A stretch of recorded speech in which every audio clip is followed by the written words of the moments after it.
기독교 강요 4권 제7장 네 번째. 그레고리 오스는 칼케돈 해위에 대한 오해가 없지 않았지만 전체적으로 보편적 감독에 대해서 거부하였음.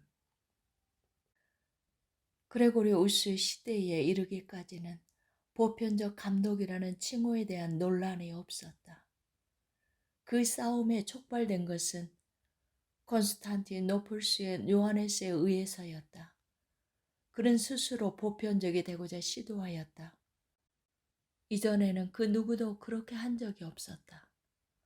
이 싸움에서 그레고리우스는 자기에게 속한 권리가 침탈당할 것은 염두에 두지 않고 이렇게 부르는 것 자체가 속될 뿐만 아니라 나아가 불경하고 더 나아가 적그리스도의 선봉이 된다고 아주 강력하게 항의한다.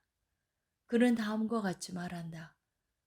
만약 보편적이라고 불리는 어떤 자가 넘어지면 전체 교회가 그 포미를 잃고 넘어진다.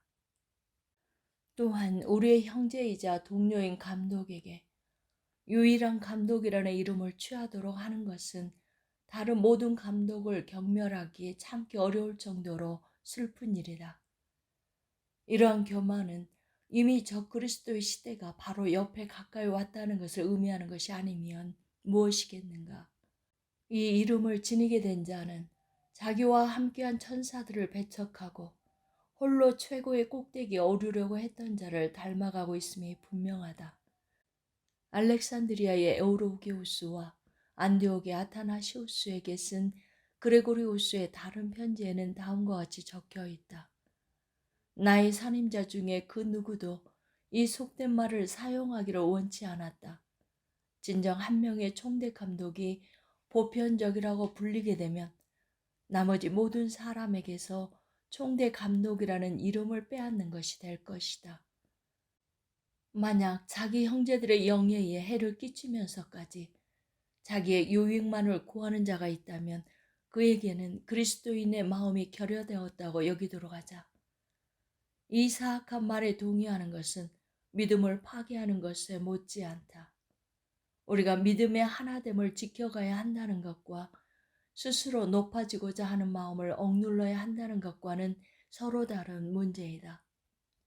나는 이를 자신 있게 말할 수 있다. 누구든지 자기를 보편적 감독이라고 부르거나 그렇게 불리기를 원하는 자는 자기 고향에 빠져 적그리스도의 성구가 될 것이다. 그는 자기를 뽐내면서 다른 사람들보다 그 자신을 앞세울 것이기 때문이다. 마찬가지로 그레고리우스는 알렉산드리아의 아나스타시아스에게도 다음과 같이 글을 쓴다.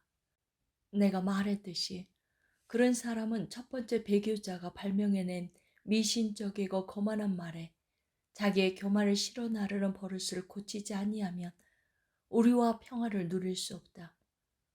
그리고 당신의 영예가 손상을 입은 것은 논외로 치더라도 만약 한 감독이 보편적이라고 불리면 그 보편적 감독이 쓰러질 때 그 보편적 교회도 무너질 것이다. 그러나 이 영예가 칼케톤 회의에서 레오에게 주어졌다는 그레고리의 말은 그 어떤 모양새조차도 결코 참되지 않다. 그 회의의 의사록 어디에서도 그런 말을 읽을 수 없기 때문이다. 그리고 그곳에서 통과된 콘스탄티노플스 교구를 위한 교령을 비난하면서 많은 편지를 쓴 레오 자신이 만약 그가 자기에게 주어진 영예를 거부했다는 것이 사실이라면 그 어떤 것보다 더 그럴듯한 이 증거를 관가했을리 만무하다. 영예를 지나치게 추구하는 한 사람이 자기에게 넘치는 칭찬이 쏟아질 것을 적극적으로 모른 척하고 지나칠 수는 없는 노릇이기 때문이다. 그러므로 칼케톤 회의에서 이 이름이 로마 교구에 부여되었다고 생각하는 그리고리우스는 속은 것이었다. 보편적 감독이라는 이름이 거룩한 회의에서 나온 것이라는 것을 입증한다고 하면서도 동시에 그것이 마귀에 의해서 고안되어 사악하고 속되며 가증하며 교만하며 불경하며 적그리스도의 전령에 의해서 공포된 것이라고 말하는 그리고리오스가 얼마나 앞뒤가 맞지 않는지에 대해서는 이곳에서 굳이 언급을 하지 않겠다.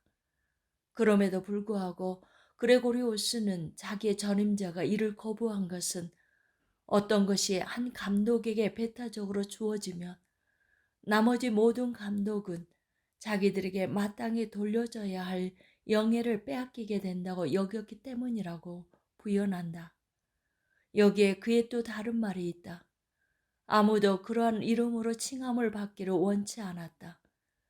아무도 그 허탄한 이름을 자기의 것으로 독점하려고 들지 않았다. 왜냐하면 자기만 특별한 영광을 얻으려고 이런 식으로 대사제의 반열에 오르는 것은 자기의 형제들 모두의 영광을 부정하는 것이 된다고 누구나 인식했기 때문이다. 5번째, 로마 교회가 지역을 넘어서는 재판권을 갖게 된 배경. 이제 나는 로마 대사제가 모든 교회에 대하여 재론의 여지가 없는 재판권을 가지고 있다는 주장에 대해서 다루고자 한다. 나는 이와 관련하여 얼마나 많은 논쟁들이 일어났는지를 알고 있다. 로마 교구가 다른 교회들에 대한 지배권을 모색하지 않은 때는 없었기 때문이다. 그러나 어떤 수단을 써서 로마 교구가 점차 통치권을 확보하게 되었는지에 대해서 고찰하는 것은 여기서 할 일이 아니라고 생각한다. 그들이 차지한 지 얼마 되지 않은 그 무한한 통치권에 대해서는 앞으로 적당한 곳에서 다룰 것이다. 다만 여기에서 우리는 로마 교회가 어떤 방식으로 그 이른 때의 수위권을 취하여 다른 교회들에게 권리를 행사하게 되었는지를 조망하는 개략적인 그림을 그리는 데서 가치를 찾고자 한다. 콘스탄티누스의 대제의 아들들인 콘스탄티우스 황제와 콘스탄스 황제 치하에서 동방의 교회들이 아리우스 분파들로 인하여 분열되고 어려움을 겪었을 때 정통적 신앙의 주요한 수호자였던 아타나시오스는 자기 교구에서 축출되었다. 이 재난으로 인하여 그는 로마로 들어갈 수밖에 없었다.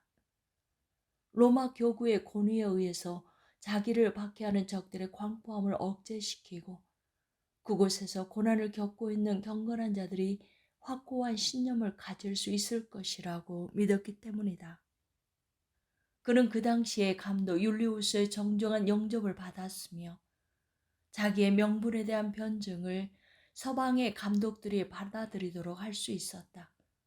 그러므로 그 당시에 경건한 사람들은 외부의 도움이 절실하게 필요한 상태에 있었으며 로마 교회에서 그 필요를 채우기 위한 최고의 도움을 받을 수 있다고 판단했기 때문에 가능한 한 많은 권위를 기꺼이 로마 교회에 부여하였다.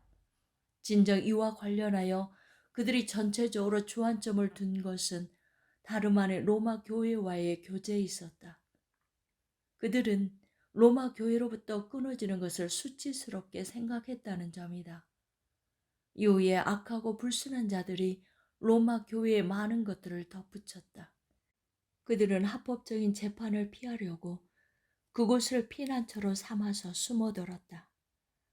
자기의 감독에게 정제된 어느 장로가 있거나 자기 지역의 교회 의회에서 정제된 어느 감독이 있을 때 그들은 즉시 로마에 호소했다.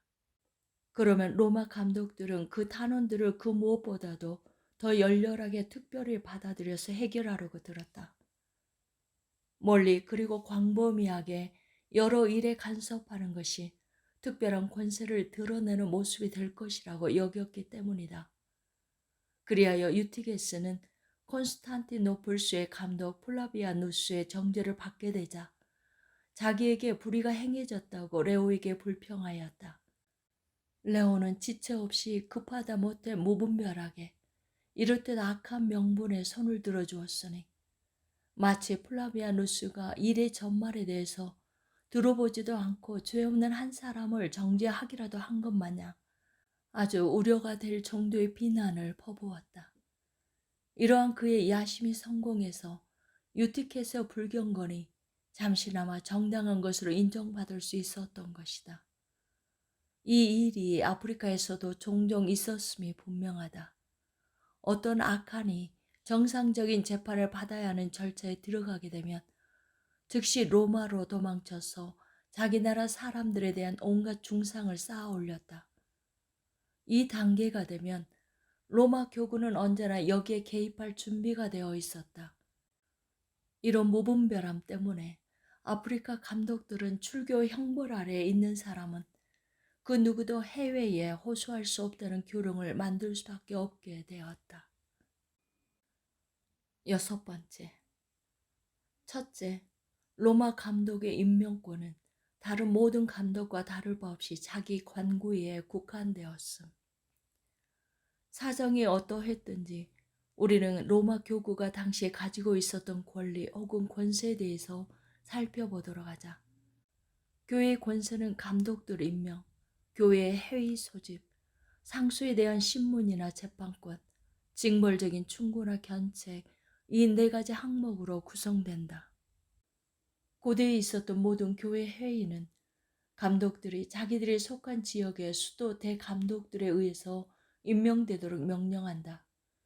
그 어디에서도 로마 감독이 자기의 교구 외에는 다른 감독을 임명하도록 하는 예외를 인정하지 않는다. 그러나 점차적으로 이탈리아의 감독들 모두가 로마에 가서 축성을 받는 것을 추구하게 되었다. 다만 수도 대감독들은 이러한 굴종에 그들 자신이 얽매이는 것을 거부하였다. 그럼에도 불구하고 어느 곳에서 수도 대감독이 임명될 때에는 로마 감독이 자기에게 속한 장로들 중에 하나를 보내어 사회까지는 보지 않더라도 그곳에 참석하도록 했다. 라우렌티우스의 사후에 밀라노의 콘스탄티우스가 후임으로 축성을 받았을 때 이런 예가 있었던 것을 그레고리우스의 편지들에서 볼 수 있다. 나는 이것이 그다지 오래된 제도라고 생각하지 않는다. 로마 교회는 처음에는 영예와 자애를 표하기 위하여 사절을 이곳저곳으로 보냈다. 사절은 교회들 서로 간의 교제를 목도하는 증인의 역할도 감당하였다. 이와 같이 자발적으로 시작된 것이 시간이 지남에 따라 의무적으로 해야 할 일로 여겨지게 되었다. 이런 경향이 있었다 손 치더라도 니케아 회의의 조교에서 보듯이 이전에는 로마 감독이 지닌 감독들을 임명하는 권세는 오직 그 자신의 관구가 속한 지역에, 즉 근교의 교회들에 국한되었음이 분명하다. 어느 지역의 감독이 그 지역에 속한 감독들을 임명할 때에는 교회 회의에서 보낸 편지가 필히 부착되었는데 이 경우에도 로마 감독은 다른 감독보다 더 우월한 점이 전혀 없었다. 서임이 되고 나면 즉시 총대 감독들은 관리적으로 자기들의 믿음을 엄숙한 문건으로 선언하면서 자기들이 거룩하고 정통적인 교회 회의들에 충실히 속할 것임을 고백하였다. 이러한 방식으로 자기들의 믿음의 법칙을 소술하면서 그들은 서로 간에 상호 승인을 하였다. 만약 로마 감독이 이 고백을 다른 감독들에게 받기만 하고 주지는 않았다면 우월함이 있었을 것이다. 그러나 그는 다른 감독들에게 그 고백을 요구할 뿐만 아니라 자기도 그들에게 그렇게 할 의무가 있었다. 즉 서로 동등하게 일반법에 속하여 있었다. 이는 분명히 지배권의 표징이 아니라 연합체의 표징이었다. 이 사안은 그레고리우스가 아나스타시우스, 콘스탄티노플스의 키리아쿠스 그리고 다른 총대 감독들 모두에게 보낸 편지들을 통하여 예시된다. 7번째, 둘째, 다른 감독들을 충고하거나 견책하는 권리는 모든 감독에게 동등하게 부여된 것으로서 로마 감독에 국한되지 않음. 다음으로 충고 또는 견책에 대해서 살펴보도록 하자. 옛날에 로마의 감독들은 다른 감독들에게 충고나 견책을 하였으며 자기들도 그것들을 받아들였다. 이레나이오스는 빅토르가 중요하지 않은 문제로 위험한 논쟁을 야기해서 교회를 심히 교란시킨다며 엄중하게 책망하였다. 빅토르는 아무 항변 없이 이에 순종하였다. 관례상 당시의 거룩한 감독들은 로마의 최고 성직자가 죄를 지을 때마다 그에게 형제로서 충고하고 견책하는 권리를 사용할 자유를 가지고 있었다. 마찬가지로 로마의 최고 성직자도 필요한 경우에는 다른 감독들의 의무를 상기시키고 그들의 잘못이 무엇이든지 간에 질책하였다. 키프리아누스가 스테파누스에게 권고하여 갈리아 지방의 감독들에게 충고를 하도록 했을 때 그렇게 한 근거는 그가 지닌 더 많은 권세가 아니라 사제들이 서로 간에 가지고 있었던 일반적인 권리에 있었다. 그런데 만약 스테파누스가 갈리아 지역을 다스리고 있었다면 키프리아누스는 그에게 그들은 당신에게 속한 자들이니 명령하여 하지 않을 수 없도록 하시오라고 하지 않았겠는가. 그러나 그는 전혀 달리 다음과 같이 말하였다. 우리가 서로 간에 묶여 하나가 되는 이 형제적인 연합체는 우리가 서로 충고하도록 요구합니다. 우리는 또한 온유한 천성을 지닌 이 사람이 스테파누스가 도가 지나치게 거만해졌다는 생각에 미치게 되었을 때 평소와는 달리 매우 날카로운 말로써 책망하는 것을 볼 수 있다.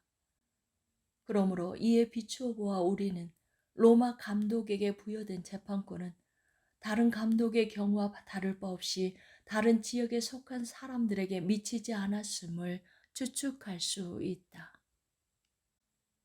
8번째, 셋째, 모든 교구가 참여하는 보편 회의를 소집할 권리는 로마 교구는 물론 어느 교구에게도 주어지지 않았음.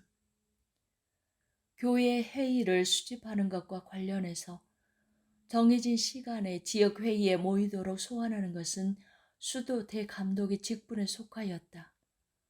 이 사안에 대해서 로마 감독에게는 어떤 권리도 없었다. 더욱이 모든 교구를 막내하는 보편 회의는 황제만이 소집할 수 있었다.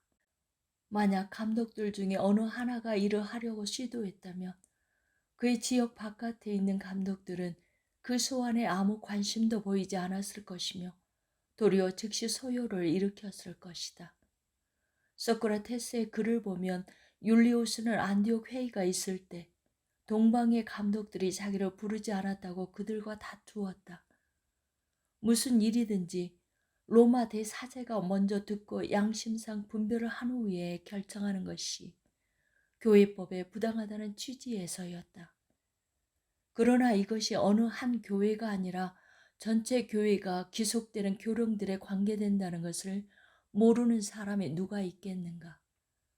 그 도시의 오랜 역사상과 장대함을 위해서뿐만 아니라 그 교구의 품위를 위해서 종교에 관한 어떤 보편적인 교령도 로마 감독의 불참한 가운데서는 결정할 수 없도록 한 것은 진정 그다지 놀랍지 않다. 그렇지 않았다면 그는 참석을 거부하였을 것이다. 그러나 이것이 전체 교회에 대한 지배권과 무슨 관계가 있는가? 우리는 로마 감독이 주요한 감독들 중에 하나라는 것을 부인하지 않는다. 그렇지만 그가 모든 것 위에 통치권을 지니고 있다며 로마주의자들이 지금 논쟁을 일삼고 있는 것은 받아들이기를 거부한다.